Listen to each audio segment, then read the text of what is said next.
So my country people then, yesterday the 24th of September 2024, Ayabacho Lucas be arrested for Norway, and they charge this morning for court for Oslo, Norway, for inciting crimes against humanity.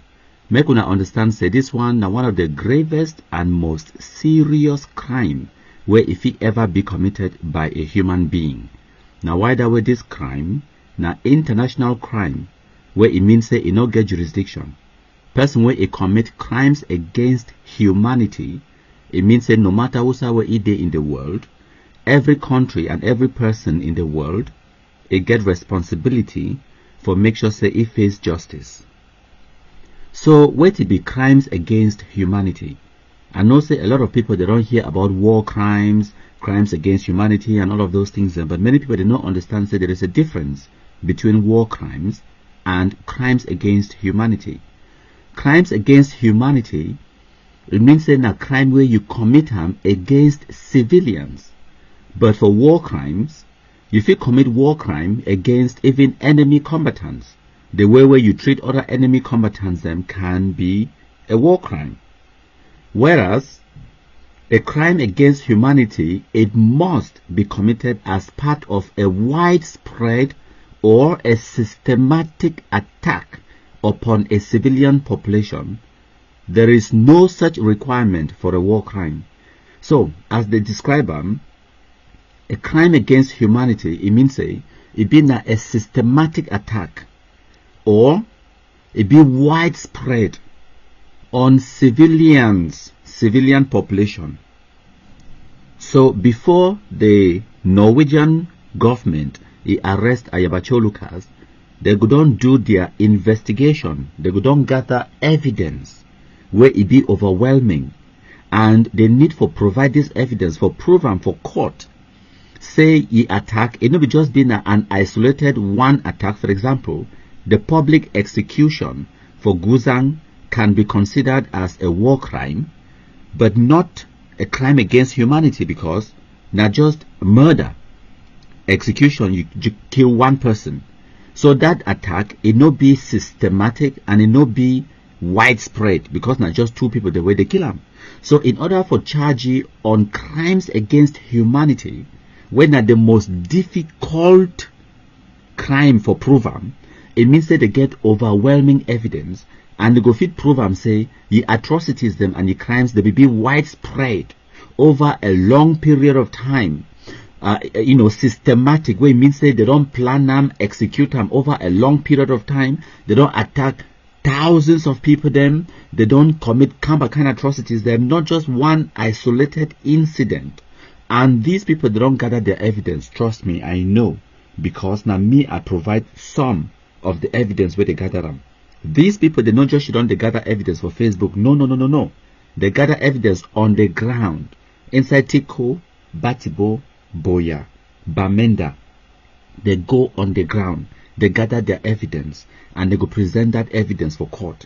The reason why they arrest you before they continue with the evidence gathering process, now because they no be want make it tamper with the evidence. For example, if you call people them, they delete things them or they do some kind of things them for make sure say make they no catch the evidence where it dey on other people their devices or whatever. So now why that way they arrest it quickly enough for secure your communication devices them, so that it no go fit delete vital information where it dey in those electronic devices. So this one that the most serious situation where any amber terrorist in the diaspora it don't ever find itself in. It will need a lot of money for illegal bills. It will need all the so-called people there for EGOV, where they will donate money, so when they go kill people there for Cameroon. Now that money all they go spend now for the pay for lawyers them. But that's not even their biggest problem.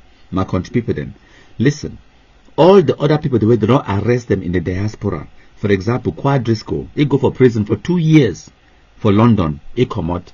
Mangang, Tamufo St. Michael, Eric Frungi, and all the other 10 where they arrest them in America, they lock them on average of about 4 years. They come out for prison within 3 or 4 years. That is nothing, because they arrest them now on charges of smuggling weapons. Now, the other 3, where they call them say Kansas City 3. When I remember Langmi Nestor, Claude Chi, and Francis Chenyi, they arrest them on the 28th of November 2022. Till today, they still day in lockup. It means say they not even allow them to get bail, because if they get bail, there is a reasonable fear say they go run or they go tamper with evidence. So they stay in prison while awaiting trial. They never even schedule their trial date, but they don't already there for prison almost 2 years. Now the same similar situation where Ayabacho face them, because the charges the way they come against it be even more dire than the Kansas City 3 for Langmi Nestor, Francis Chenyi, and Clochi. Those three, they charge them now for sponsoring acts of terror in a foreign nation. Whereas Ayabacho Lucas be charged for inciting crimes against humanity. So it be even a worse charge. It be even more dangerous. So now, they get the electronic devices then. They know every person where they communicate with them. From the armed terrorists where they on the ground to the other one the way they in the diaspora like Asu Lucas, Capo Daniel, and all the dirty way they inside the phone. All the evidence for the beheadings, the killings, and all the terrible atrocities the way they run the drum, they get some of that evidence because they seize all the electronic devices them. Who they sending money, how much did they send them, how did they spend the money, all of that details them. The Norwegian government now, they get their hands on that details them. So the case it just start and start. Make una no expect say una go get a headway anytime soon. As a matter of fact, I be even so surprised say they arrest Ayabacho in a very short space of time. I be expect say he arrest it will come now in about 3 or 4 years, and then the time we could take before he even stand trial, it could take maybe another 4 or 5 years. So I will expect say we go get justice for Ayabacho now in about 8 to 9 to 10 years. But the fact that they're already arrested now on even worse charges than I be ever predicted, it means say they get a trove. They literally get a trove of evidence against Ayabacho. And honestly, looking at the situation, I no go wish him on my worst enemy. Lesson number one. Lesson number one. This video where country people do am. Now God sending me do the video. When I always see I say, oh, I want to, oh, country people. Lesson number one, my country people talk about it. Listen, whether or not you accept, my country people is a force to reckon with. Me, I agree. He's an enemy that is strong.